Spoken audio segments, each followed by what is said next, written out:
Bismillahirrahmanirrahim. Dear viewers, Assalamu alaikum. I'm your host Faisal Raza Khan and you are watching Foresight. Viewers, after 15 months of catastrophic Israeli genocidal war, ethnic cleansing and atrocities in Gaza, where nearly 47,000 innocent Palestinians killed, including 18,000 of the children, and more than 110,000 injured, in which at least 12,000 are critically injured and needs evacuation. Now, after Qatar, Egypt and US brokered three-phased ceasefire announcement on January 15th, 2025. Now, the first phase of the ceasefire implemented on January 19th, 2025 with the swap of 3 Israeli hostages and at least 90 Palestinian prisoners. According to the UN damage assessment, more than 50 million tons of rubble scattered across Gaza. That was as a result of brutal Israeli bombardment. And now it is estimated that at least 21 years required to just clear this rubble, and also $1.2 billion of the investment just to clear this mess. And now Gaza has already been set back by at least 69 years. Its economy devastated, social structure is not there, social protection including hospitals and sanitation, water and all other facilities gone. There is a massive destruction and devastation across Gaza. But there are lots of questions remain that whether this three-phased ceasefire is going to be long-lasting, what would be the ultimate impact of it, and also whether we are going to achieve a long-term peace and stability in Gaza and in West Bank as well, whether the Palestinians will ever see their own independent Palestinian state or not, and whether the Middle East will see a long-term peace and stability or it would be a distant dream. To discuss this very important and imperative issue of today's world, we have in our studios Mr. Faraz Naqvi. He is the head of Iran program at the Institute of Regional Islamabad, IRS. Most welcome to you, Naqvi sir. Thank you very much for your presence. And with him, Arhama Siddiqa. She is the research fellow at the Institute of Strategic Studies, Islamabad, ISSI. Most welcome to you. Thank you very much, Arhama. And online joining us, Dr. Sajid Iqbal, Khattak. He is the Middle Eastern Affairs expert. Most welcome to you, Dr. Saab. Thank you very much for your presence online. Faraz, my first question is to you regarding this three-phased ceasefire. Qatar, Egypt, and at last, United States made 42 days or 6 weeks first phase a reality. And now the ceasefire is there with the swap of 3 hostages and 90 Palestinian prisoners. Hamas first provided the hostage list to Israel. Israeli cabinet approved it. Hamas will going to release more 30 more hostages in future in response to the Israel's more than around 1,900 of the Palestinian prisoners. Now, how do you see this deal? What would be the ultimate effect of it? And do you think that it is going to be implemented in letter and spirit till the last phase? Thank you so much, Faisal, for inviting me. I think first of all, we should appreciate that this development has finally took place. It is because the one thing that is quite important for that could be come out from this entire development is the sigh of relief for the Palestinian civilians that have been under immense atrocities of Israelis. Regarding the second part of your question, that whether this deal would be implemented in its true spirit, I think we have to adopt the policy of watch and see, because the history tells us that whenever the Israeli-Palestinian ceasefire has been brokered previously, they have not been long lasting. Obviously. We can expect that since this October 7 conflict basically was elongated by 15 months, so I think this deal could be very long lasting, but it could not be a perfect deal, and it could not be the final solution before having the two-state solution on the table. So I think it is just a ceasefire, and it is not a peace deal. We have to differentiate between these two things. The ceasefire is the cessation of hostilities, but there is a chance that those hostilities might return in the wake of any watershed development or any sort of development that might be not acceptable to either of the parties. It is also dependent upon the attitude of the brokers, Egypt, Qatar, and primarily the US, because we all know that during the previous presidency of Donald Trump, he took a clear stance in favor of Israel by moving the Israeli capital to Jerusalem, as well as by normalizing Israeli status in the wider Middle East. And even the Golan Heights and all exactly. others. So I think during the presidency of Donald Trump, we might expect that his tilt towards Israel would be quite evident. But since most of his voters in the domestic affairs are the Muslim voters, so I think in order to satisfy the demands and the expectations of its vote bank, I think that is why Donald Trump basically pressurized the Israeli government to have a ceasefire, at least for the time being. Definitely, you are absolutely right, because otherwise there is no difference between Democrats and the Republicans when it comes to Israel particularly. So, Arhama, till the end of the first phase of truce deal, Israeli military will have to leave Gaza mainland particularly, but remain 1 kilometer inside. Then there will be complete ceasefire and no bullet will be fired from either side. Another vital segment is that all the Gaza people who are right now in plastic tents, in harsh winter particularly, the rain is there, will be able to go back to the damaged houses for at least for shelter. But would it be possible or not? Because, and what about at least 12,000 of the most critical injured patients right now who need actually evacuation? Because these are the big questions that if that 1.7 million or more than that displaced people, where they go, because if they go into the damaged houses or the shelter, that is not actually the shelter, but at least they have a sigh of relief that there would be no bombing right now. So, and what about the critically injured people, because they need evacuation and Israel is still there at the corridors? So you have over 40,000 people dead, you have 12,000 critically injured right now, and you have 1.7 million displaced. And as you mentioned, they're living in plastic tents right now.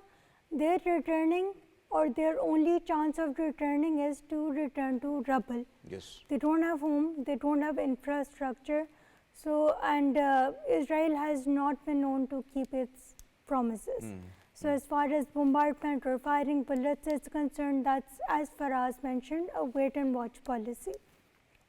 As for the injured, so I believe yesterday Trump announced that the US, the biggest funder of the WHO, would withdraw its funding from the WHO.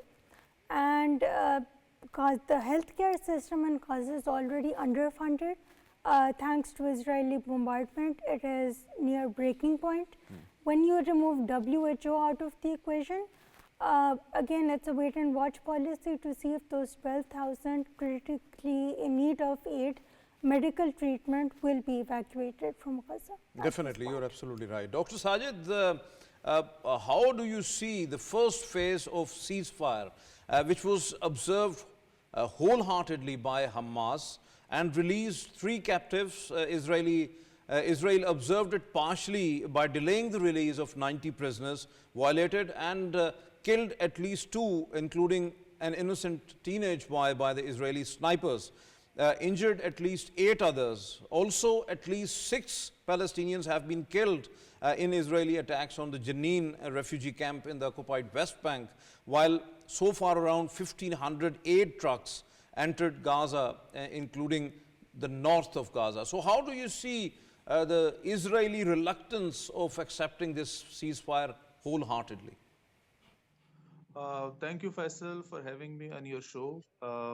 First of all, I think this deal is a welcoming deal, given the destruction and the atrocities we have seen over the past, 1 year, and few months. And I believe that Israel sabotaging or Israel carrying on with some of the attacks on camps, as well as injuring some of the you can say people who are being swapped, the prisoner swap. This is basically a strategic ambiguity. Israel wants to maintain a strategic ambiguity in this whole process.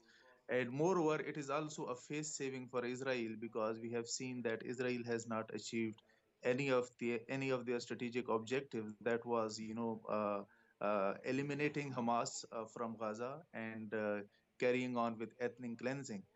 So Israel will be doing these things, but I see that there is a good side of the last day developments, because we have seen that the three captives that were released by Hamas, they were very in good mood, in good health, and they were having smiley faces, and they were having gifts, while the prisoners released by Israel, they were, their faces looked tortured.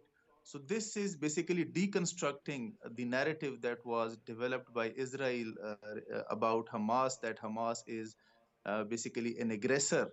So if an aggressor is treating the prisoners of warfare or the hostages in such a good health, and we have seen comparatively the hostages held by Israel. So this is basically showing, the reality or the real face of the freedom fighters in Palestine to the world, that who is the aggressor and who is basically the defender of their freedom.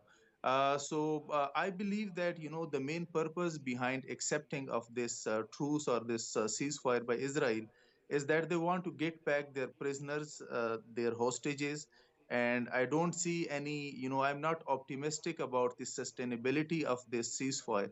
I'm hopeful, and I pray that the peace remains there, but I'm not optimistic about it, given the expansionist agenda of Israel and the So, Netanyahu's. Dr. Sajid, as you have just rightly pointed out, that Israel might only want their hostages back.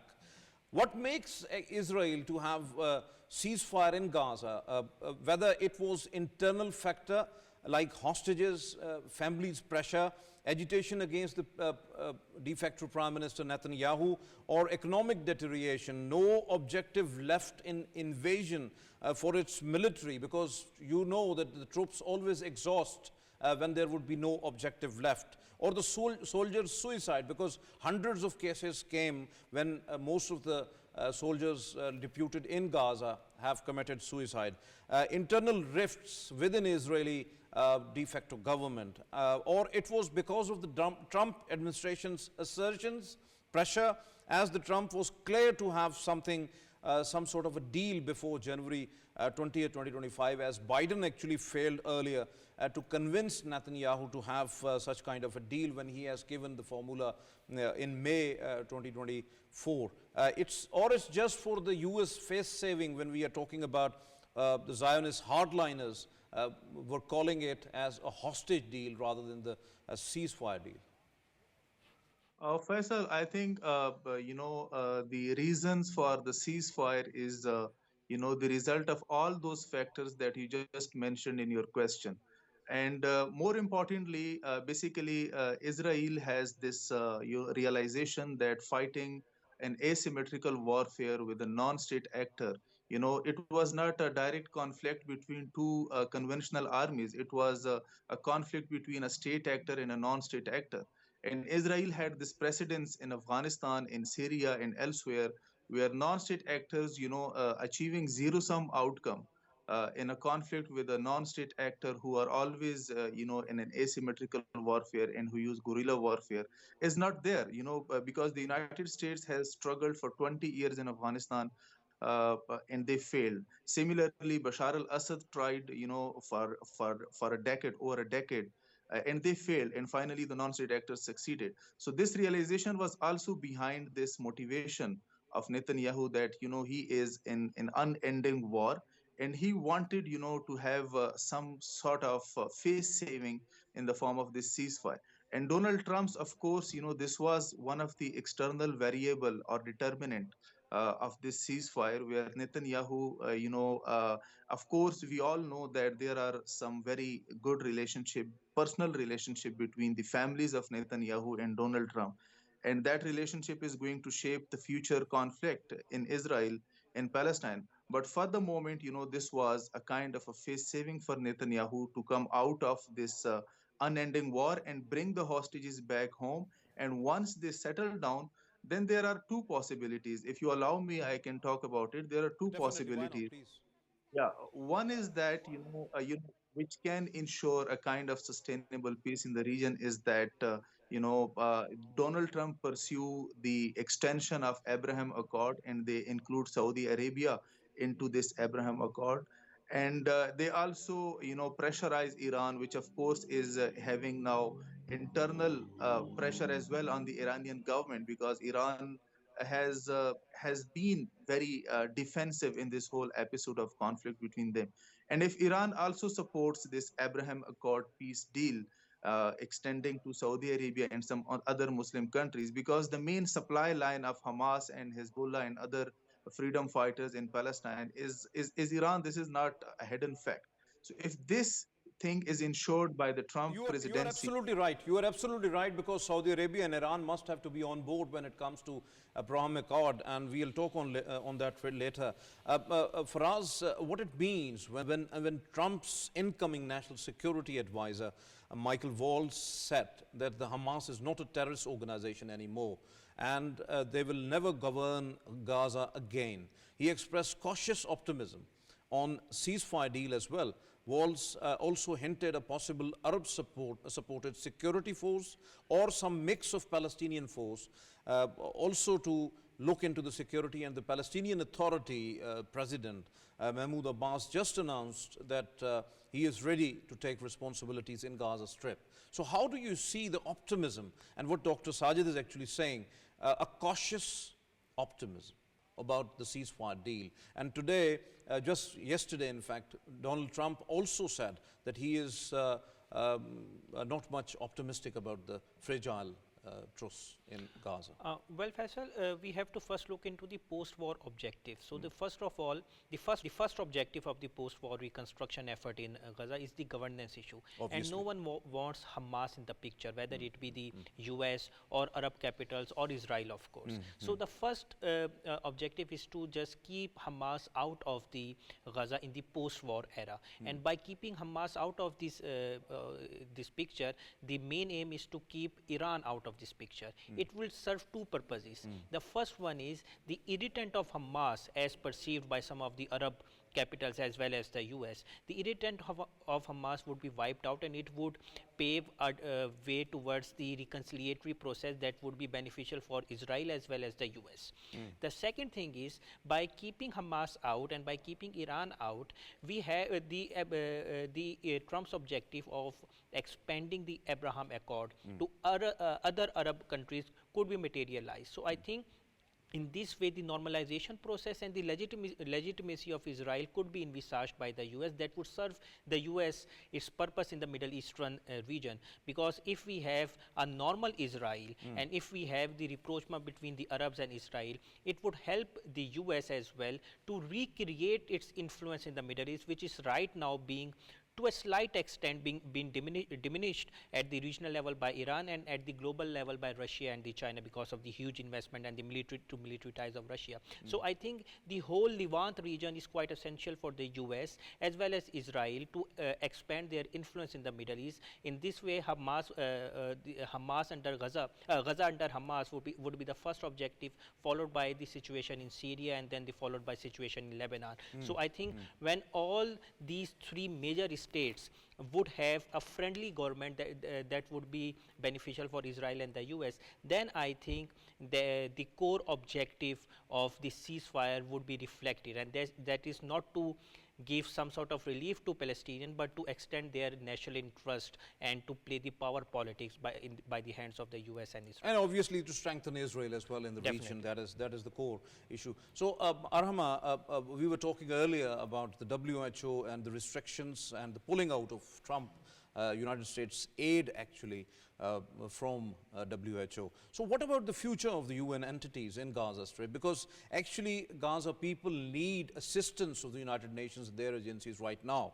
So, especially when we are talking about the World Food Program, the Food and Agriculture Organization, the World Health Organization, UN Refugee Agency for Palestinians, UNRWA, and others, because Israel already restricted their movement and killed lots of humanitarian workers as well.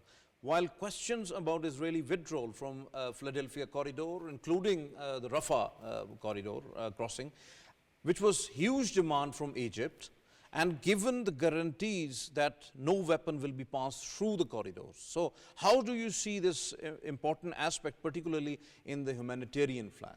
Okay, and if I may, I would like to build upon what the previous two speakers were saying. So one important thing which we have missed out is why the ceasefire took place is the materialization of the India, Middle East, Europe corridor, which was being hampered because of the tensions in Palestine. So Port Haifa in Israel is an essential component of the IMEC corridor. So there was a certain pressure from the Gulf countries, there was pressure from the European side as well on the US to make Israel stop the bombardment of Palestinians so that there is peace in that area, so that the corridor can be materialized as well. Because Netanyahu on his own would not have come to a ceasefire because of certain events that took place in 2023, such as judicial overhaul and corruption charges. So he stood to lose if he had himself announced a ceasefire. On your question on, Trump has had a history of withdrawing from multilateral organizations in his first term as well. So we saw in 2018 he withdrew from UNRWA as well. So $300 million of UNRWA funding was cut off, which Biden did to an extent restored in 2021, but that was also that is not sufficient as well. Again, as I mentioned, the Gaza and the Palestinian medical facilities are already at a big breaking point. With the withdrawal from the WHO as well, the future looks bleak. As far as the corridor is concerned, yes, Israel officially withdrew from the corridor in 2005 under the pretext of, keeping an eye on smuggling of goods and weapons.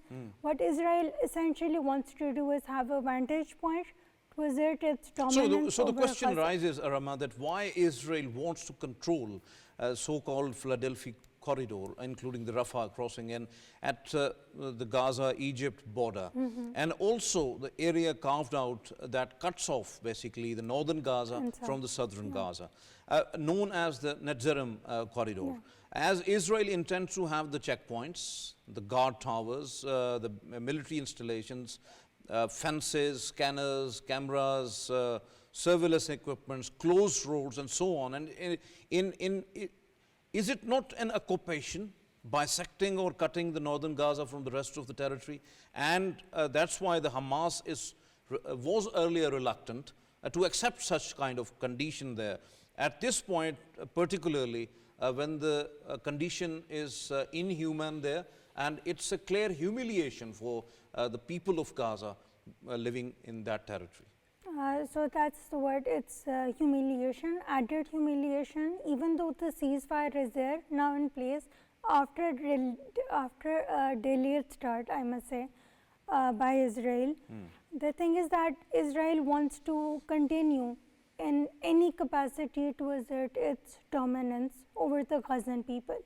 So by controlling under the pretext of looking out for smuggled goods and weapons, under that pretext, it is still having a vantage point where it can assert its dominance over the people. That's a form of humiliation, A. B, that way it also gets to control the medical supplies entering, crucial medical supplies entering into Gaza as well.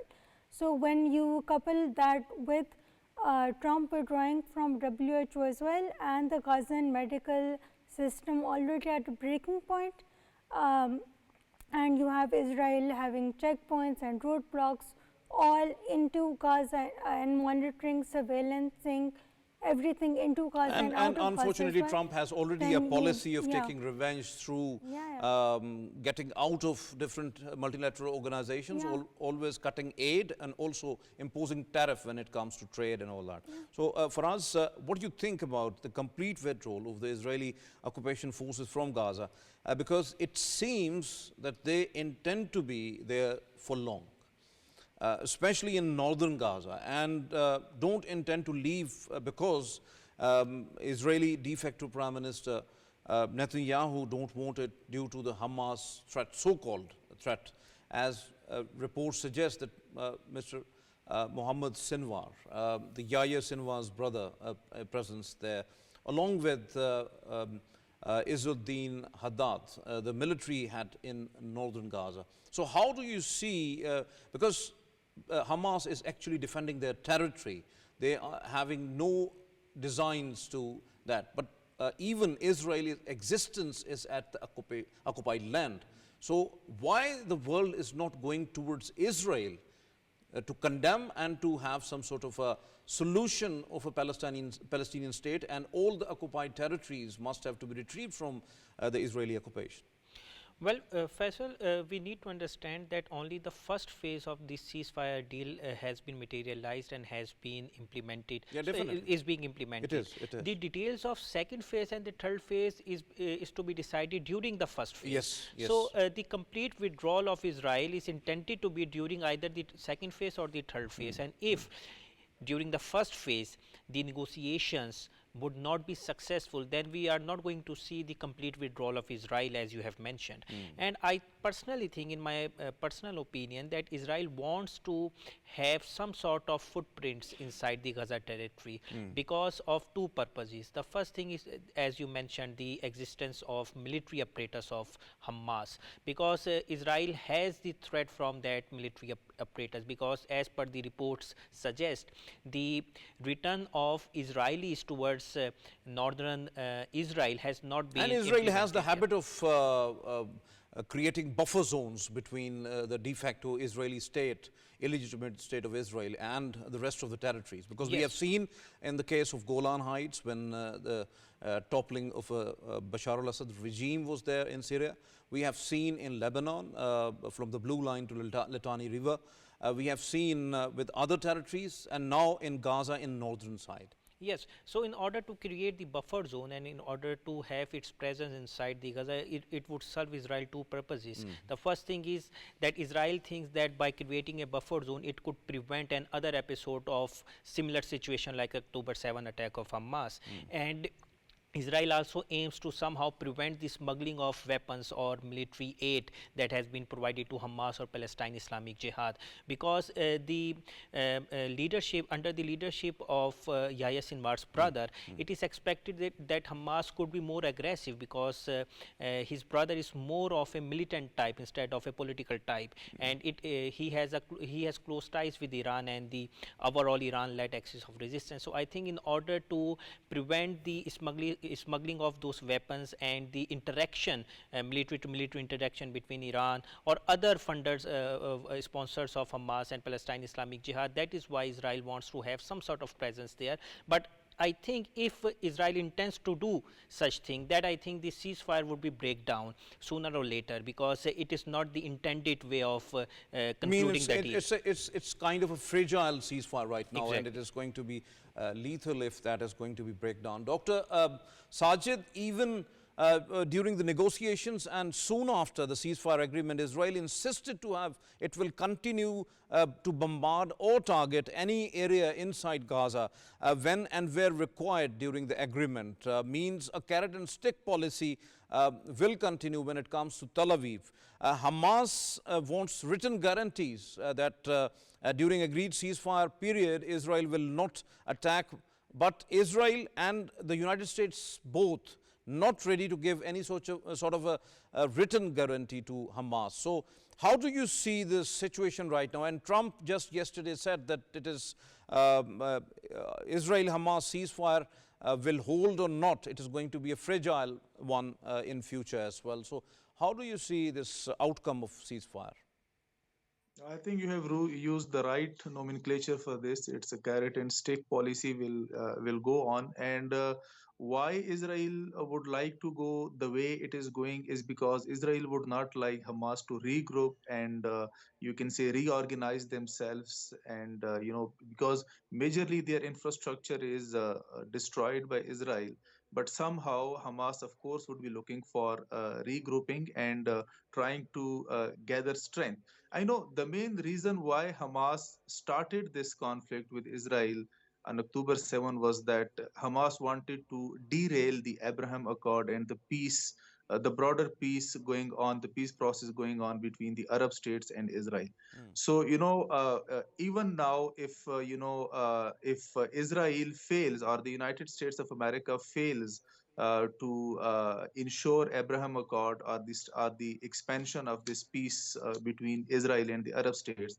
I believe that the second phase of Israeli attack on Hamas would be more lethal because the main strength of Hamas in this war was the hostages. Israel somehow was cautious, was careful, although it was So, not, but Dr. somehow. Sajid, do you not think that Israel can use this factor, like from Gaza Egyptian border, aid convoys or Hamas getting weapons and reinforcements, or after release of the captives, Israel might think that the main objectives done, or the Israeli Prime Minister Netanyahu's fragile position within Israel getting compromised after the ceasefire. So Zionist regime might start its genocidal intent again. Then the new government in the United States endorse what Tel Aviv do. So how do you see overall picture? Because the futuristic picture of this ceasefire or the truce is seems very fragile, really.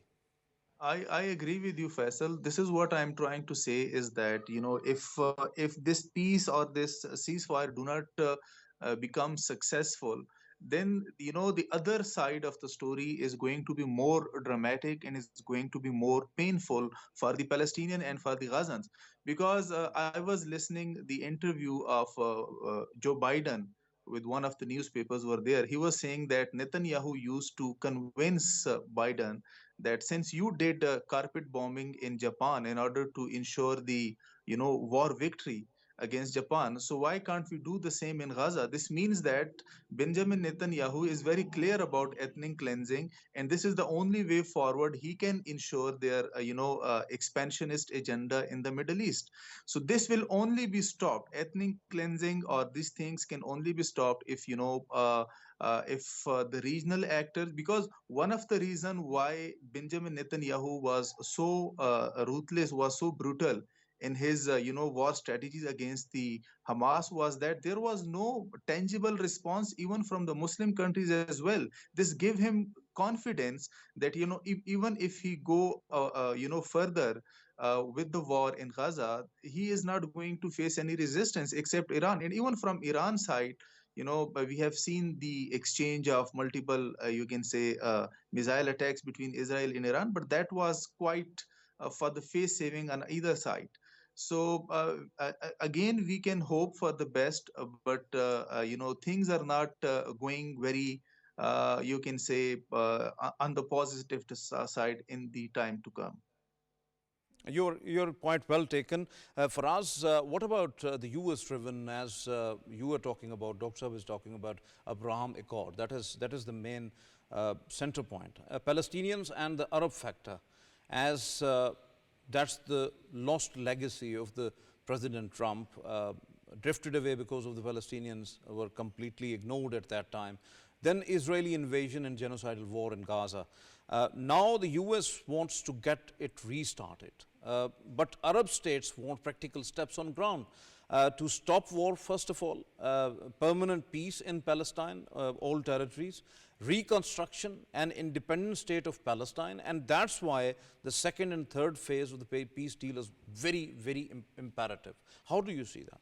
Well, you are very right in this, that the main objective of having that ceasefire is to keep forward the Abraham Accords that have been, you know, that have been truly retrieved by the October 7 attack. And that was the first objective of Hamas, because during the previous Abraham Accord, the Palestinian as an entity was ignored, and the promises came out to be false, and not even a singular promises was implemented, specifically the statehood right of the Palestinian people. So in Trump 2.0, there are expectations that his administration might work towards or struggle towards having Abraham Accord in a much broader sense. But I think as long as Hamas factor is there, and as long as there are no concrete steps being taken on the ground regarding the infrastructure, regarding the health, regarding the rights of the Palestinian people, I think the Arab states might be reluctant as well in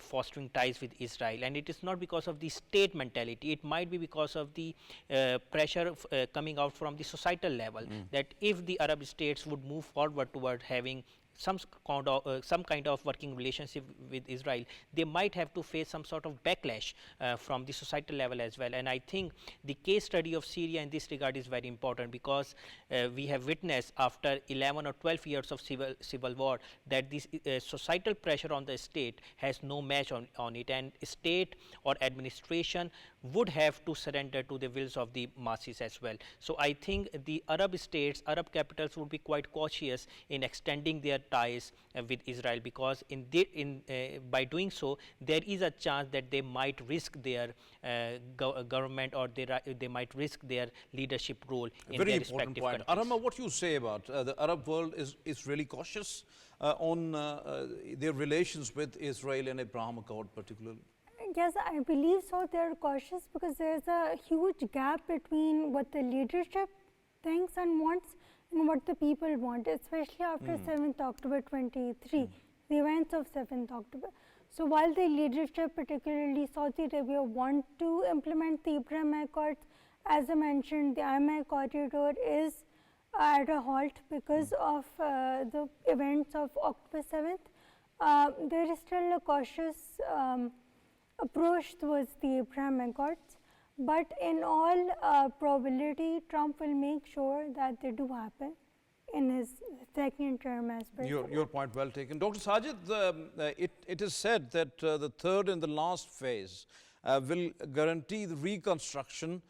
Funds from European Union, the Arab countries, and even some liabilities will be imposed on Israel to extend some funding.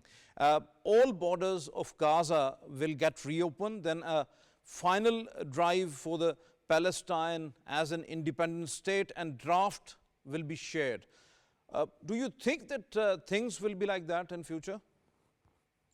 No, I don't think so, Faisal, because first of all, the third phase of the ceasefire is not clear, because that is going to be decided during this process, the first and the second phase. Secondly, if the third phase is meant to restore the pre-October 7 situation, that is not going to happen, because this would be a complete failure, a disaster for Israel's, you can say, strategic position in the region. They have, started a very, you can say, a very serious thing. And they cannot end it by simply restoring to the pre-October 7th position. So I believe that, the main objective, which is very clear, I think there should be no subjectivity in this. The very objective fact is that Netanyahu wants to get back their hostages so that this, you can see, weak point of Israel is ensured, and afterwards Israel is going to restart their bombardment and their ground operations against Hamas in order to eliminate Hamas and Hezbollah from Gaza. And the only way, again, I'm repeating this thing, that the only way to stop further, you can say, destruction of the civilians in Gaza is that, is to have a regional approach towards this conflict, and the Muslim world needs to address their divides or their fault lines within, because so far we have seen that Saudi Arabia and other regional countries are not in line with the foreign policy of Iran with respect to Palestine issue. They have their different policies, and Iran has a different policies. So if regional countries become, on the common foreign policy principles agreed on, and then there are chances that Israel would, of course, be doing some calculations before starting a total ethnic cleansing in Gaza. Otherwise, Israel's intentions are very clear. This ceasefire deal is only to safeguard some of the Israelis and the American citizens who were held by Hamas. Your point well taken, Dr. Sajid. Arhama, now come to United States.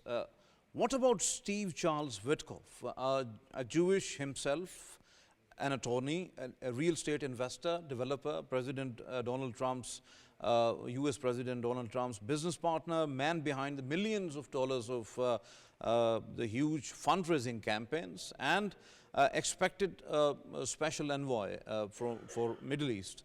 He visited Israel and Qatar well before the current truce deal. He never talked about Palestinians.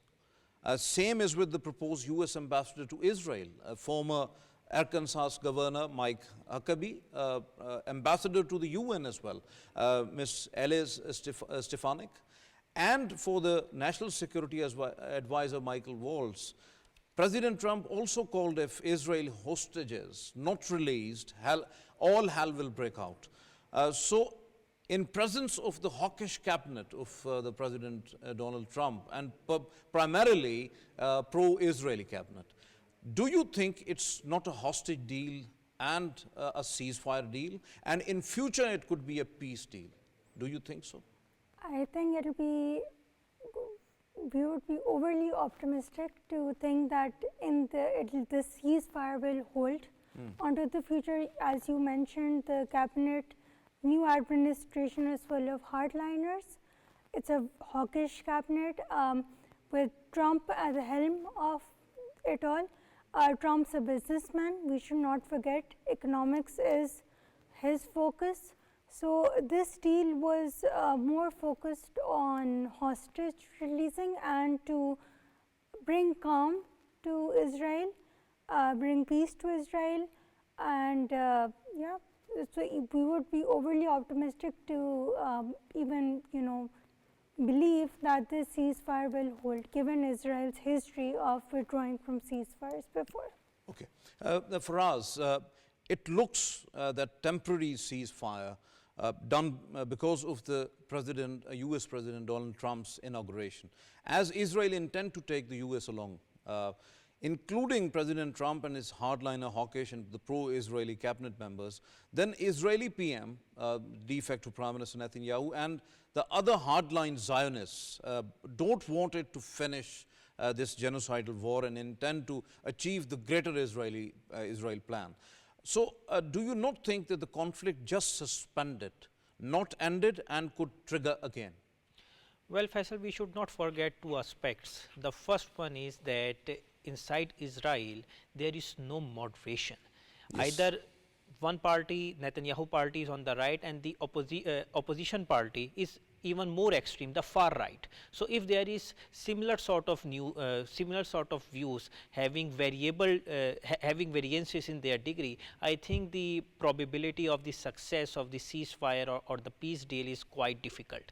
And the second thing is that the Abraham Accord, the Israel-Palestinian interaction, the objectives of the US government as well as the Arab region is to have some sort of statehood right given to the Palestinian. But whether this deal would pave the way for the statehood of Palestinians, I think it is not possible, at least in the present circumstances. So unless or until the question of statehood of Palestine would be addressed along with the addressing of intra-Palestinian divisions, for example, the negotiations between Hamas and Palestine Authority, because there is an intra-Palestinian division as well, where both Hamas or Palestine Authority are vying for having the power and governance structure of Hamas. So if Mahmoud Abbas of Palestinian Authority would not recognize Hamas as the legitimate actor inside the Gaza, I think that ceasefire and the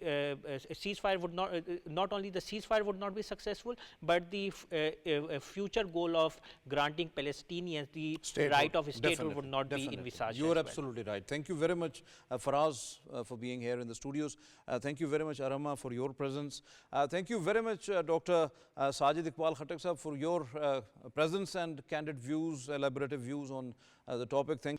Viewers, as you have just listened to our panelists, Palestinians are happy, and it's a sigh of relief for them, really, after 15 months of devastation in Gaza, brutal bombardment, the genocidal war, atrocities and ethnic cleansing by the Israeli occupation forces. But we have to hold patience and wait for the outcomes, the real outcomes of the ceasefire. Really, Gazans need assistance. They need water, medicine, shelter, food, and also at least 12,000 of the Gazans who are the critically injured need evacuation from the Gaza territory. It's all needed. It's urgent there. But unfortunately, from the Trump administration, back out from or pulling out from the World Health Organization is disastrous for Gaza, Palestinians particularly. All process, it seems that West wants Iran and Hamas out of Gaza at the Bay. At this juncture, Muslim countries has to be united at this juncture, because Israel wants to continue its strategic instability and overall reluctance to accept this ceasefire. Let's see how the second phase will move, and then whether this deal rests upon the third phase as well and continue for the permanent ceasefire and peace in Gaza. Expanding Abraham Accord is basically the intention of Washington right now. If US pressure holds on Israel and they want that there would be peace, then might be the Palestinians will be included into that process as well, which we talk about the Abraham Accord. Otherwise, if they left out, there would be a continuous mayhem and catastrophe in Middle East. But at this juncture, because of the US President's hawkish cabinet, that is again a question that whether this type of hostage deal, which most of the US representatives, the congressmen, the senators are calling, or the Israel is also calling that it's a hostage deal rather than the ceasefire deal, whether this is going to be the peace deal or the permanent peace deal, and whether the Palestinian state question will be addressed, because otherwise there would be no permanent peace in Middle East, that is for sure. And if world wants peace in Middle East, it is important that Palestinians must have to be there with their independent free state, with independent will, and they must have, world must have to recognize the right of the Palestinians to live with freedom. This is all from today's Foresight. It's time to sign off. Allah Hafiz.